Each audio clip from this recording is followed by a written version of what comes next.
주님께서 여러분과 함께 또한 사제의 영과 함께 요한이 전한 거룩한 복음입니다. 주님 영광 받으소서.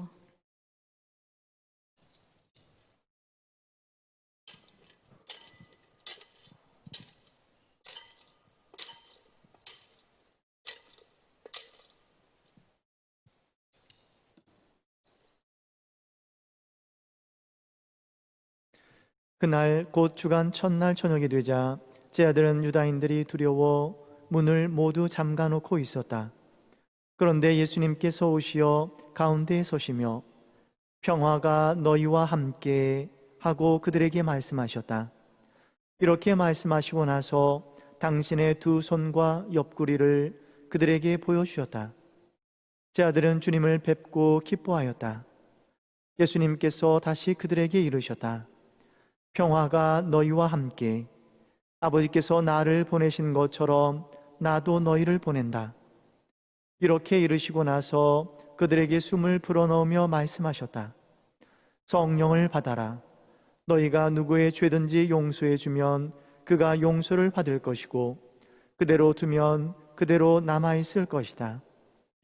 12제자 가운데 하나로서 쌍둥이라고 불리는 토마스는 예수님께서 오셨을 때 그들과 함께 있지 않았다. 그래서 다른 제자들이 그에게 우리는 주님을 배웠소 하고 말하였다.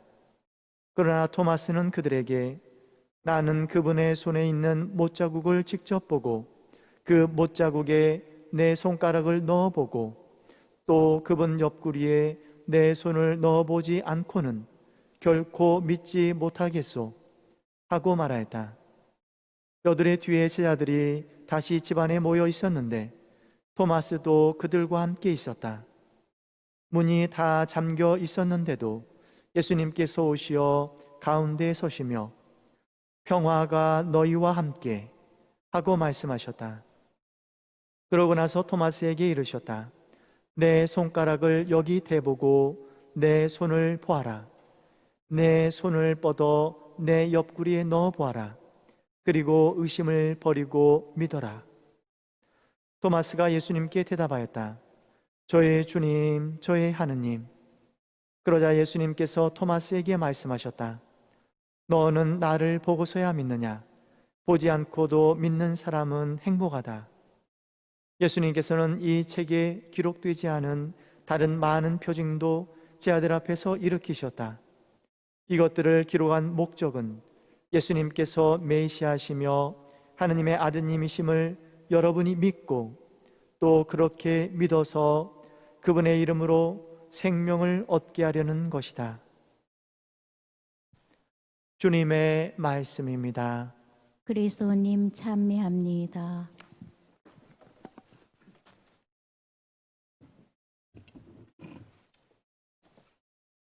찬미 예수님,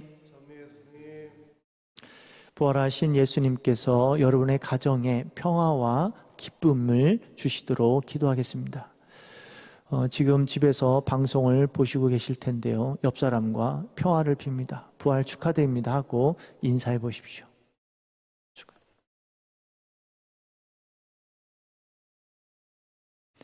여러분들이 앉아있던 자리들이 서운합니다. 미카엘 형제님, 프란치스코 형제님, 헬레나 자매님, 데레사 자매님, 또 많은 형제 자매님들이 지금 이 방송을 보고 있고 또 여러분들이 앉았던 그러한 자리가 그립습니다. 강론에 앞서 이야기를 하나 해드리겠습니다. 현재 프린스턴 대학교의 심리학 교수로 활동하고 있는 켈리 맥고니엘이라는 교수는 이렇게 말합니다. 우리가 참 삶이 행복하다라고 느낄 때는 단지 우리의 몸이 건강한 상태에서만 느끼는 것이 아니라 몸을 매일 움직일 수 있을 때 느끼는 것이라고 합니다.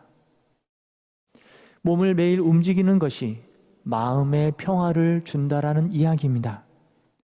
예를 들면 공원에 나가서 매일 걷는 행동, 산책을 하고 싶을 때 산책하고 또는 체육관, 짐이나 또 운동하고 싶은 곳에 가서 운동을 할 때, 우리 몸을 계속해서 움직일 때 우울증과 불안, 외로움과 같은 정신적인 문제가 생기지 않는다는 이야기입니다. 참으로 맞는 말 같습니다. 요즘같이 코로나 바이러스로 인해서 어쩔 수 없이 집에만 있거나 계속 자택근무를 한 달 이상을 하고 또 심지어 바이러스에 전염이 될까봐 공원을 가지 못하게 한 미국 정부의 방침에 따라서 아무것도 나가지 않다 보니 쉽게 짜증이 나거나 정신적인 불안과 우울함을 더 잘 느끼게 되는 게 아닌가 생각해 봅니다. 이 어려운 시기에 여러분들이 집에만 있어야 되어서 몸이 불편해하거나 또는 여러 가지 근심, 걱정들 때문에 우울해하지 않도록 계속 몸을 움직여서 마음의 안정과 평화를 느끼시기를 기도하겠습니다. 그런데 가만히 묵상해 보면 우리의 몸을 계속 움직이게 하는 힘은 우리의 마음과 우리의 생각입니다. 요즘처럼 마음이 답답하고 어려운 때 여러분의 마음이 어떻게 변화하고 움직이고 있는지를 살펴보고 또 지금 내가 만족하고 있는가 또는 내가 느끼는 행복의 조건들, 인생의 궁극적인 목표는 무엇인지를 조용히 묵상해 보시면 좋겠습니다. 오늘 요한복음에서 부활하신 예수님께서는 제자들에게 나타나셔서 그들을 위로하십니다. 제자들은 왜 위로가 필요했을까요? 나자렛에서 갈릴레아, 갈릴레아에서 예루살렘까지 많은 제자들이 예수님이 좋아서 끊임없이 예수님을 위해서 함께 움직였고 이동해 왔습니다. 그들의 몸을 계속 움직이게 했던 힘은 바로 예수님의 기적과 놀라운 말씀의 은총이었습니다. 예수님께서 나쁜 영을 무찌르는 구마 기적을 행하실 때 그들은 천국을 체험하였습니다. 예수님께서 전국에서 모인 많은 병자들과 죄인들을 치유하셨을 때 그리고 빵 조각과 물고기로 5,000명을 먹이셨을 때 제자들은 이러한 예수님의 능력과 기적들이 그들을 구원하고 그들을 모든 억압에서 해방시켜 줄 것이라고 믿었던 것입니다. 그런데 그들의 이러한 믿음은 예수님께서 돌아가시고 텅 빈 무덤같이 허공에 날아가 버립니다. 이때 제자들이 가졌던 믿음은 어쩌면 예수님의 기적과 그분의 놀라운 능력에 그들이 투자하려 했던 천국을 가기 위한 주식과 같은 그러한 것이었는지도 모르겠습니다. 그래서 예수님께서 돌아가시고 제자들은 하느님께 대한 믿음을 잃어버리고 두려움과 미래에 대한 걱정 때문에 모든 꿈이 사라진 사람들처럼 되었던 것입니다. 오늘 요한복음 20장 19절은 예수님께서 돌아가시고 제자들이 모두 유다인들이 두려워서 문을 잠가놓고 있었다라고 말합니다. 제자들의 이 두려움을 함께 묵상해 봅시다. 내가 참 삶이 행복하다 라고 느껴왔던 모든 것들이 사라질 때, 내 인생의 가치와 목표가 사라진 듯이 느껴질 때 우리는 우리 안에 있는 두려움과 불안을 저절로 만나게 됩니다. 내 뜻대로 일이 잘 되고 있다라고 안심했던 모든 것이 사라지면 극심한 혼란이 올 수도 있습니다. 그때 우리들도 제자들이 그랬던 것처럼 모두 문을 잠가 놓고 아무에게도 열어주지 않게 됩니다. 우리 육체와 영혼이 모두 영혼의 어두운 밤 속에 있기 때문에 그렇습니다. 제자들은 영혼의 어두운 밤 속에서 문을 잠그고 주님의 빛을 간절히 기도했습니다. 우리들도 때때로 아무도 나에게 그렇게 하라고 한 적이 없는데 우리는 우리의 무능력함과 불안 앞에서 아무것도 할 수 없음을 한탄하거나 극심한 혼란이나 어두움을 마주하면서 죽음의 위험을 느낄 수도 있습니다. 예수님의 제자들도 마찬가지였습니다. 예수님께서 돌아가시고 3일이라는 시간이 지났는데 이 3일이 마치 3000년 같은 시간이었을 것입니다. 이런 제자들에게 부활하신 예수님께서 찾아오십니다. 예수님의 마지막 수업이 이때 시작합니다. 제자들이 배워야 할 예수님의 마지막 가르침은 죄의 사함, 하느님의 자비와 형제들과의 친교입니다. 제자들을 두렵게 만들고 마음의 문을 닫히게 하고 모든 친교와 단절되게 한 것은 죽음에 대한 공포이었습니다. 그리고 그들을 죽음의 공포로 끌고 간 것은 상실과 혼란이 아니라 그들 안에 있는 죄의 어두움이었습니다. 우리가 아무것도 할 수 없다라고 느낄 때 우리들은 지난날의 죄를 보게 됩니다.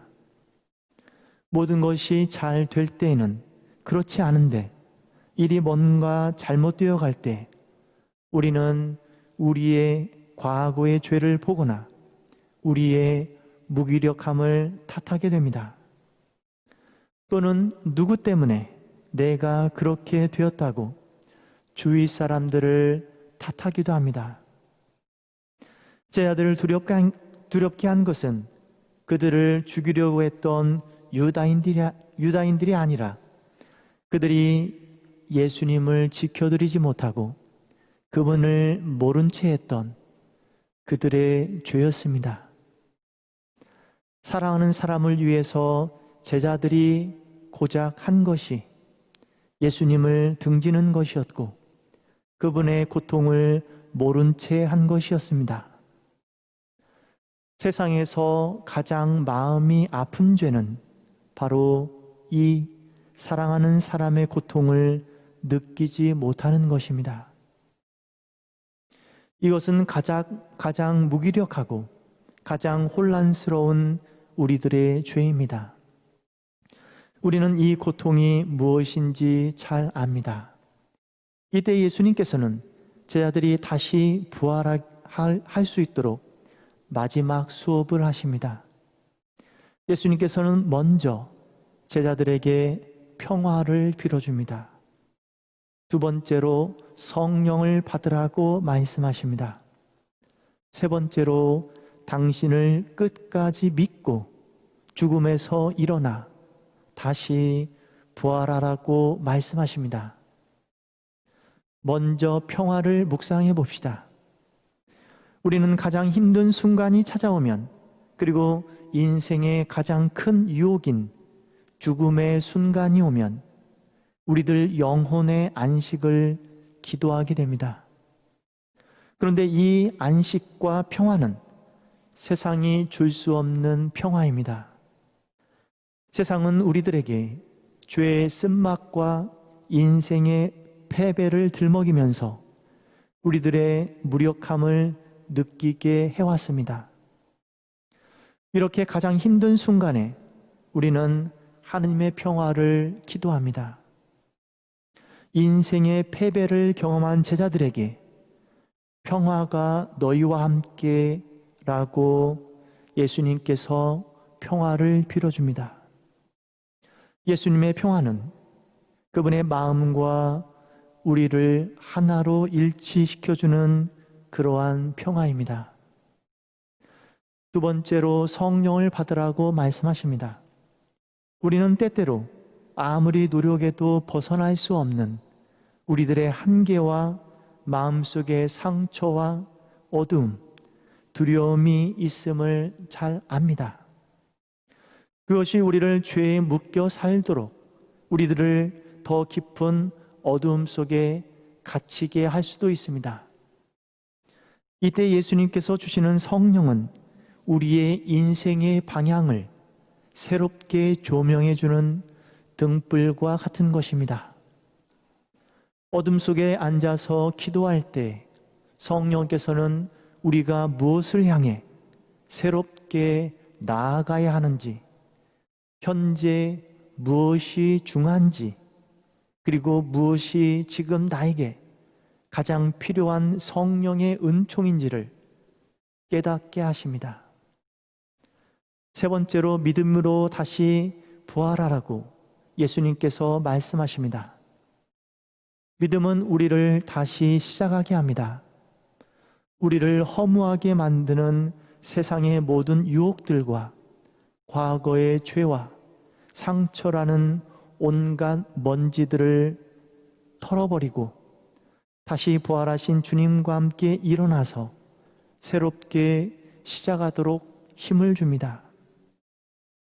사랑하는 메이프로드 교용자매 여러분, 인류의 역사를 움직인 것은 인간의 죄와 나약함이었습니다. 하지만 이스라엘이 체험한 구원의 역사를 움직인 것은 하느님의 자비하심과 은총이라는 사실을 잊어서는 안 되겠습니다. 사랑이라는 이름으로 아들을 제물로 바치려 했던 아브라함, 형의 상속 재산을 빼앗은 야곱, 이집트 원수를 살해했던 모세, 자신의 능력을 믿고 교만했던 삼손, 문란했던 다윗, 정말 사랑한다고 호언장담했던 베드로, 그리고 자신이 믿은 진리를 위해서 다른 사람들을 괴롭혔던 바오로. 하느님의 자비가 없었다라고 한다면 인류는 다시 새롭게 시작할 수 없었습니다. 이 어려운 시기에 마음으로 울적하고 외로울 때 우리의 몸과 마음을 새롭게 움직입시다. 과거의 죄와 상처가 있다면 기도 가운데 조용히 뉘우치고 다시 가슴이 뛰는 사랑을 나눌 수 있도록 하느님의 은총과 평화를 이 미사 중에 함께 기도합시다. 주님은 좋으신 분, 주님의 자애는 영원하시다.